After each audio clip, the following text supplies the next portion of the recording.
नमस्कार दोस्तों, स्वागत है आपका 26 जून 2023 आपकी अपनी फुल पत्ती वाली क्लास में, जिसमें चर्चा करेंगे रोज की तरह करंट अफेयर से जुड़े 10 महत्वपूर्ण सवाल जो आपकी प्रतियोगी परीक्षाओं के लिए काफ़ी महत्वपूर्ण होने वाले हैं।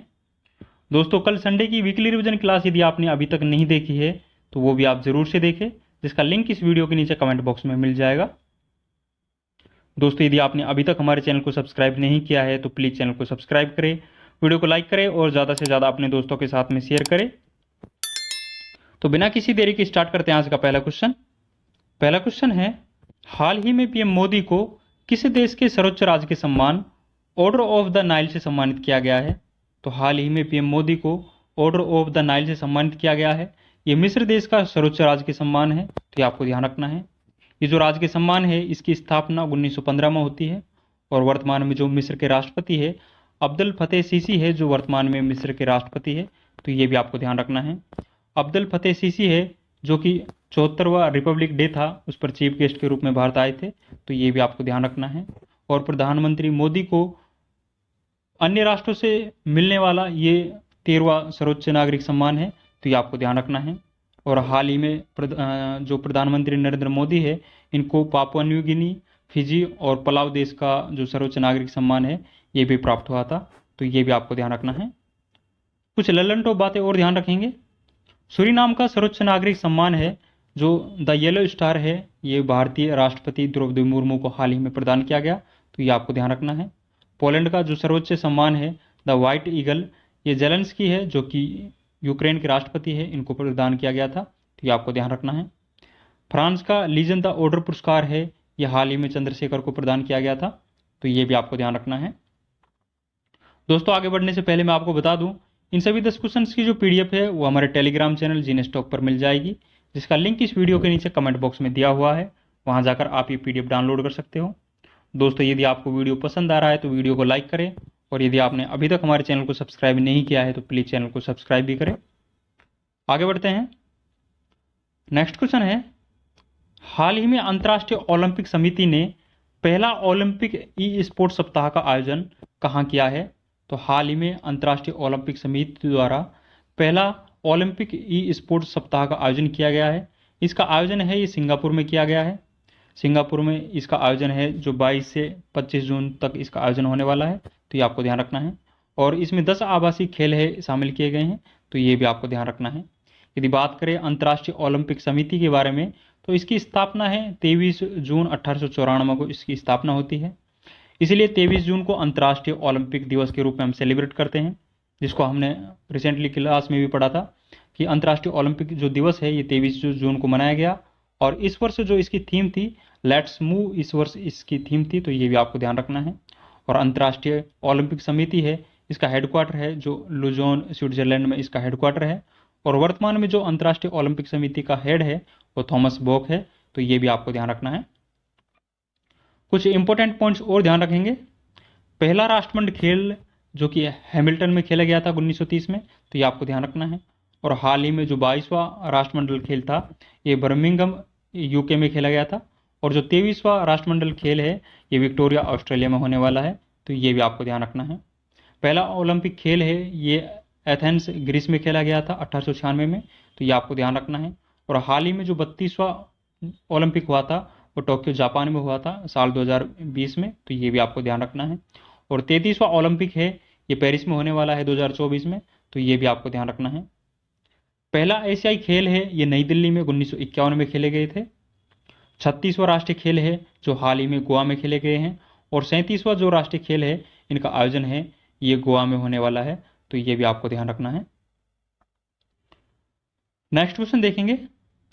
टाइम्स हायर एजुकेशन की द एशिया रैंकिंग 2023 में टॉप 50 में शामिल एकमात्र संस्थान कौन सा है?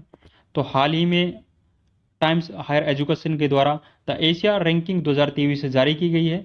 इसमें टॉप 50 में शामिल भारत का एकमात्र जो संस्थान है वो इंडियन इंस्टीट्यूट ऑफ साइंस, मतलब भारतीय विज्ञान संस्थान है, जो इसमें टॉप 50 में एकमात्र भारतीय संस्थान है। इसकी रैंक है जो 48वीं है, तो ये आपको ध्यान रखना है। और ये जो टाइम्स हायर एजुकेशन के द्वारा एशिया रैंकिंग जारी की गई है इसमें जो पहला स्थान है ये सिंघुआ यूनिवर्सिटी का है जो कि चाइना में स्थित है। और सेकंड स्थान है इसमें पेकिंग यूनिवर्सिटी का है जो कि चाइना में स्थित है। तो ये दोनों यूनिवर्सिटी है चाइना में स्थित है, और टॉप 10 में 4 यूनिवर्सिटी है जो कि चाइना की है, तो ये आपको ध्यान रखना है। और टॉप 50 में भारत का एकमात्र संस्थान भारतीय विज्ञान संस्थान है जो कि बेंगलुरु में स्थित है, तो ये आपको ध्यान रखना है। कुछ इंपॉर्टेंट इंडेक्स और ध्यान रखेंगे। ग्लोबल जेंडर गैप इंडेक्स हाल ही में जारी किया गया है, इसमें भारत का स्थान है जो 127वां है। वर्ल्ड प्रेस फ्रीडम इंडेक्स है जो जारी किया गया है, इसमें भारत का स्थान 161वां है, और रिपोर्टर्स विदाउट बॉर्डर्स संस्था के द्वारा इसको जारी किया जाता है, तो ये आपको ध्यान रखना है। वर्ल्ड हैप्पीनेस इंडेक्स में भारत का स्थान 126वां है। नेशनल इंस्टीट्यूट रैंकिंग फ्रेमवर्क यदि ओवरऑल श्रेणी में बात करें तो इसमें आईआईटी मद्रास है, उसका पहला स्थान है। मतलब ओवरऑल श्रेणी में जो फर्स्ट स्थान पर है, शीर्ष स्थान पर है, वो आईआईटी मद्रास है, तो ये आपको ध्यान रखना है। ग्लोबल जेंडर गैप इंडेक्स है जो ग्लोबल हंगर इंडेक्स है, यह हाल ही में जारी किया गया है, इसमें भारत का स्थान है जो 107वां है, यह आपको ध्यान रखना है। और ग्लोबल जेंडर गैप इंडेक्स पढ़ा है हमने, भारत का स्थान इसमें 127वां है। इसके अलावा वर्ल्ड लॉजिस्टिक परफॉर्मेंस इंडेक्स के बारे में बात करें तो भारत का उसमें स्थान है जो 38वां है, जो कि वर्ल्ड बैंक के द्वारा जारी किया जाता है, तो ये भी आपको ध्यान रखना है। नेक्स्ट क्वेश्चन देखेंगे। हाल ही में रमन फर्स्ट इंजन का सफलतापूर्वक परीक्षण किया गया है, तो ये किसने किया है इसका सफलतापूर्वक परीक्षण? तो हाल ही में जो रमन फर्स्ट इंजन है इसका सफलतापूर्वक परीक्षण है, ये स्काई रूट एरोस्पेस कंपनी के द्वारा इसका परीक्षण किया गया है, जो कि हैदराबाद में स्थित है। ये जो रमन फर्स्ट इंजन है इसका यूज है जो विक्रम एस रॉकेट है, इसमें इसका यूज होने वाला है, तो ये भी आपको ध्यान रखना है। और स्काई रूट एरोस्पेस है जो कि एक निजी कंपनी है, तो ये आपको ध्यान रखना है। कुछ इंपॉर्टेंट पॉइंट्स और ध्यान रखेंगे। भारत का पहला निजी रॉकेट है ये विक्रम एस था, जो कि स्काई रूट कंपनी के द्वारा विकसित किया गया था। भारत का पहला 3D प्रिंटेड क्रायोजेनिक इंजन है जो धवन सेकंड था, तो ये आपको ध्यान रखना है। NVS-01 जो उपग्रह है इसे GSLV F-12 सैटेलाइट जो लॉन्चिंग व्हीकल है इसके द्वारा इसको प्रक्षेपित किया गया था, और ये नेविगेशन की जो सेकंड पीढ़ी है उसका फर्स्ट उपग्रह था, तो ये आपको ध्यान रखना है। मिशन आर्टेमिस है, ये जो मिशन है नासा के द्वारा चलाया गया है, और इसके तहत चांद पर वापस मनुष्य को भेजा जाएगा। और हाल ही में मिशन आर्टेमिस से जुड़ने वाला 27वां देश है वो भारत बना है। और मिशन आर्टेमिस है इसमें जो जाने वाली पहली महिला है वो क्रिस्टिना कोच इसमें पहली महिला है, तो ये भी आपको ध्यान रखना है। नेक्स्ट क्वेश्चन देखेंगे। साहित्य अकादमी ने हिंदी भाषा में बाल साहित्य पुरस्कार किसे प्रदान किया है? तो हाल ही में साहित्य अकादमी के द्वारा बाल साहित्य पुरस्कार और युवा पुरस्कार है ये प्रदान किए गए हैं। इसमें हिंदी भाषा के लिए बाल साहित्य पुरस्कार है ये सूर्यनाथ सिंह को प्रदान किया गया है। उनका उपन्यास है जो कौतुक एप कृति के लिए इनको बाल साहित्य में हिंदी भाषा के लिए साहित्य पुरस्कार है जो प्रदान किया गया है, तो ये आपको ध्यान रखना है। और यदि हिंदी भाषा में युवा पुरस्कार के बारे में बात करें तो साहित्य अकादमी द्वारा युवा पुरस्कार है ये अतुल कुमार को प्रदान किया गया है। उनका उपन्यास है जो कि चांदपुर की चंदा के लिए इनको हिंदी भाषा का युवा पुरस्कार प्रदान किया गया है, तो ये आपको ध्यान रखना है। यदि बाल साहित्य पुरस्कार राजस्थानी भाषा के बारे में बात करें तो राजस्थानी भाषा में बाल साहित्य पुरस्कार है जो किरण बादल को प्रदान किया गया है, और युवा पुरस्कार है जो राजस्थानी भाषा में देवीलाल मैया को प्रदान किया गया है। तो ये आपको इम्पोर्टेंट रूप से ध्यान रखना है कि हिंदी भाषा और राजस्थान भाषा, हिंदी भाषा के लिए जो बाल साहित्य पुरस्कार है ये तो सूर्यनाथ सिंह को, बाल साहित्य पुरस्कार तो किरण बादल को राजस्थानी भाषा के लिए, और हिंदी भाषा के लिए सूर्यनाथ सिंह को प्रदान किया गया है। युवा पुरस्कार हिंदी भाषा के लिए अतुल कुमार को और राजस्थानी भाषा के लिए देवीलाल मैया को प्रदान किया गया है। तो ये 4 इंपॉर्टेंट नाम है, ये आपको ध्यान रखना है। कुछ इंपॉर्टेंट पॉइंट्स और ध्यान रखेंगे। साहित्य अकादमी पुरस्कार जो कि हिंदी भाषा के लिए बद्रीनारायण को दिया गया है, जो इनकी उपन्यास तुमड़ी के शब्द के लिए इनको हिंदी भाषा में साहित्य अकादमी पुरस्कार प्रदान किया गया है। हाल ही में ज्ञानपीठ पुरस्कार 57वां प्रदान किया गया है, ये दामोदर मोजो को प्रदान किया गया है। और पहला ज्ञानपीठ पुरस्कार है जी शंकर कुरूप को प्रदान किया गया था, तो ये आपको ध्यान रखना है। अंतर्राष्ट्रीय पुरस्कार हाल ही में जॉर्जी गोस्पिडनोव को प्रदान किया गया है। सरस्वती सम्मान है ये शिवशंकरी को प्रदान किया गया है, उनके उपन्यास सूर्यवंशम के लिए इनको सरस्वती सम्मान प्रदान किया गया है। तो ये सारे लेवल पॉइंट्स आपको ध्यान रखना है। नेक्स्ट क्वेश्चन देखते हैं। हाल ही में हाल ही में देश की सबसे बड़ी निजी रेल कोच फैक्ट्री का उद्घाटन कहाँ हुआ है? तो हाल ही में देश की सबसे बड़ी निजी रेल कोच फैक्ट्री का उद्घाटन किया गया है। ये तेलंगाना राज्य में हुआ है। तेलंगाना में जो राज्य के जो कोडाकल गांव है, इसमें इस कोच फैक्ट्री का उद्घाटन हुआ है, तो ये आपको ध्यान रखना है। ये जो निजी रेल कोच फैक्ट्री है, ये मेगा सर्वो लिमिटेड नामक कंपनी के द्वारा इस निजी रेल कोच फैक्ट्री का निर्माण किया गया है, तो ये आपको ध्यान रखना है। सॉरी, कुछ ललन टॉप बातें और ध्यान रखेंगे। वंदे भारत ट्रेन का निर्माण है, ये इंटीग्रल कोच फैक्ट्री चेन्नई के द्वारा किया गया है, तो ये आपको ध्यान रखना है। एशिया की सबसे बड़ी हेलीकॉप्टर निर्माण कंपनी है, ये तुमकुर कर्नाटका में स्थित है। भारत का सबसे लंबा रेलवे प्लेटफॉर्म है, ये हुबली कर्नाटका में स्थित है, जो कि 1507 मीटर लंबा है, ये आपको ध्यान रखना है। सिद्धरुदा स्वामी नाम से ये रेलवे प्लेटफॉर्म है, तो ये आपको ध्यान रखना है। और तेलंगाना का गठन है, ये आंध्र प्रदेश से अलग होकर तेलंगाना 2 जून 2014 को इसका गठन हुआ था। और चंद्रशेखर राव है जो वर्तमान में तेलंगाना के मुख्यमंत्री है, तो ये भी आपको ध्यान रखना है। नेक्स्ट क्वेश्चन देखेंगे। विश्व की सर्वाधिक तेज बाइक रेस मोटो जीपी 2023 का आयोजन भारत में कहाँ किया जाएगा? तो विश्व की सर्वाधिक तेज बाइक रेस मोटो जीपी है, इसका आयोजन है उत्तर प्रदेश में किया जाएगा। उत्तर प्रदेश का जो ग्रेटर नोएडा है, उसमें बुद्ध इंटरनेशनल सर्किट में इस मोटो जीपी रेस का आयोजन किया जाएगा।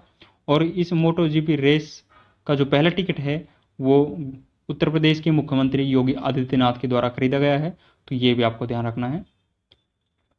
कुछ ललन टॉप बातें और ध्यान रखेंगे। खेलो इंडिया यूनिवर्सिटी गेम्स है, इसका हाल ही में 3रा संस्करण का आयोजन हुआ है, और ये उत्तर प्रदेश में इसका आयोजन हुआ है। इसका शुभंकर है जो जीतू, इसको शुभंकर था। और इसमें शीर्ष स्थान पर रहने वाली जो यूनिवर्सिटी थी, वो पंजाब यूनिवर्सिटी इसमें शीर्ष पर रही थी, तो ये भी आपको ध्यान रखना है। और खेलो इंडिया यूथ गेम्स का जो 5वां संस्करण था, इसका आयोजन है मध्य प्रदेश में हुआ था, तो ये आप सभी को पता है। और इसमें शीर्ष पर रहने वाली जो राज्य था, वो महाराष्ट्र है जो इसमें शीर्ष पर रहा था, तो ये भी आपको ध्यान रखना है। भारत की पहली पॉड टैक्सी है, ये नोएडा उत्तर प्रदेश से संचालित की गई। एक परिवार एक पहचान कार्यक्रम है, ये उत्तर प्रदेश सरकार के द्वारा प्रारंभ किया गया। भारत का 53वां टाइगर रिजर्व है, ये रानीपुर टाइगर रिजर्व है, जो कि उत्तर प्रदेश में स्थित है। ये भारत का 53वां टाइगर रिजर्व है। और 52वां टाइगर रिजर्व के बारे में बात करें तो रामगढ़ विस्तारी था, जो कि बूंदी राजस्थान में स्थित था। तो ये सारे ललन टॉप पॉइंट्स आपको ध्यान रखने हैं। नेक्स्ट क्वेश्चन देखते हैं। हाल ही में क्लाउड सीडिंग के लिए परीक्षण उड़ान का सफलतापूर्वक आयोजन किसने किया है? तो हाल ही में क्लाउड सीडिंग मतलब कृत्रिम वर्षा के लिए सफलतापूर्वक परीक्षण का उड़ान है। सफलतापूर्वक जो इसका उड़ान का परीक्षण किया गया है, ये आईआईटी कानपुर के द्वारा किया गया है, तो ये आपको ध्यान रखना है। इस कृत्रिम वर्षा में सिल्वर आयोडाइड मतलब AgI का यूज किया जाता है, तो ये भी आपको ध्यान रखना है। कुछ इंपॉर्टेंट पॉइंट्स और ध्यान रखेंगे। सिल्वर ब्रोमाइड है, इसका यूज है जो फोटोग्राफी में किया जाता है। सिल्वर नाइट्रेट का यूज है जो कि चुनावी स्याही में किया जाता है, तो आपको ध्यान रखना है। अम्लीय वर्षा में H2SO4 और HNO3 शामिल होते हैं, तो ये आपको ध्यान रखना है। और अम्लीय वर्षा को इमारतों का कुष्ठ रोग के नाम से हम जानते हैं, तो ये आपको ध्यान रखना है। भारतीय मानसून पर अल नीनो का नकारात्मक प्रभाव पड़ता है, तो ये भी आपको ध्यान रखना है। नेक्स्ट क्वेश्चन देखेंगे। हाल ही में केंद्रीय गृह मंत्री अमित शाह ने बलिदान स्तंभ का उद्घाटन कहाँ किया है? तो हाल ही में जो भारतीय केंद्रीय गृह मंत्री है अमित शाह के द्वारा बलिदान स्तंभ का उद्घाटन किया गया है। इस स्तंभ का उद्घाटन है जम्मू कश्मीर राज्य में किया गया है। जम्मू कश्मीर में स्थित श्रीनगर का जो प्रताप पार्क है, उसमें इस बलिदान स्तंभ का उद्घाटन किया गया है, तो ये आपको ध्यान रखना है। और वर्तमान में जो जम्मू कश्मीर के उपराज्यपाल है मनोज सिन्हा जी है, तो इनके साथ में इन बलिदान स्तंभ का उद्घाटन किया गया है, तो ये आपको ध्यान रखना है। कुछ ललन टॉप बातें और ध्यान रखेंगे।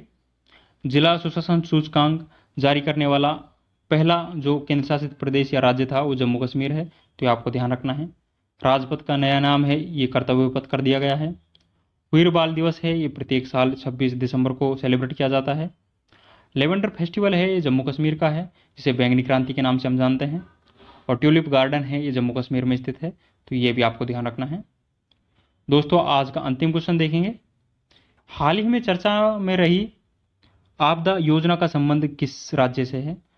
तो हाल ही में जो ये आपदा योजना है, ये ओडिशा राज्य में प्रारंभ की गई है, तो ये आपको ध्यान रखना है। इस योजना का जो प्रमुख उद्देश्य है, पूरी जगन्नाथ मंदिर के आसपास बेहतर सुविधाएं उपलब्ध कराना इस योजना का प्रमुख उद्देश्य है। तो ये आपको ध्यान रखना है कि आपदा योजना है जो ओडिशा सरकार के द्वारा प्रारंभ की गई है। कुछ ललन बातें और ध्यान रखेंगे। मोघर योजना है, ये ओडिशा राज्य की है, तो ये आपको ध्यान रखना है। यूएन हैबिटेट अवार्ड है, ये ओडिशा के जागा मिशन को प्रदान किया गया है। 15वां हॉकी वर्ल्ड कप है, ये इसका आयोजन राउरकेला स्थित बिरसा मुंडा स्टेडियम में इसका आयोजन हुआ था, जो कि ओडिशा में स्थित है। और इसमें विजेता टीम जर्मनी थी और बेल्जियम इसमें उपविजेता रहा था, तो ये भी आपको ध्यान रखना है। और हाल ही में जो भीषण ट्रेन हादसा हुआ था, ये बालासोर का ओडिशा में ये ट्रेन हादसा हुआ था, तो ये भी आपको ध्यान रखना है। दोस्तों, ये 10 इंपॉर्टेंट क्वेश्चन हमने डिस्कस किए हैं जो कि आपकी परीक्षाओं की दृष्टि से काफ़ी इंपॉर्टेंट है। इन सभी डिस्कशन की जो पीडीएफ है वो हमारे टेलीग्राम चैनल जीने स्टॉक पर मिल जाएगी, जिसका लिंक इस वीडियो के नीचे कमेंट बॉक्स में दिया हुआ है, वहाँ जाकर आप डाउनलोड कर सकते हो। दोस्तों, कैसा लगा है वीडियो, आप कमेंट बॉक्स में अपनी राय ज़रूर देवें। यदि आपको वीडियो पसंद आया तो वीडियो को लाइक करें और ज़्यादा से ज़्यादा अपने दोस्तों के साथ में शेयर करें। और यदि आपने अभी तक हमारे चैनल को सब्सक्राइब नहीं किया है तो प्लीज़ चैनल को सब्सक्राइब करें। तो मिलते हैं नेक्स्ट वीडियो में। थैंक यू, जय हिंद, धन्यवाद।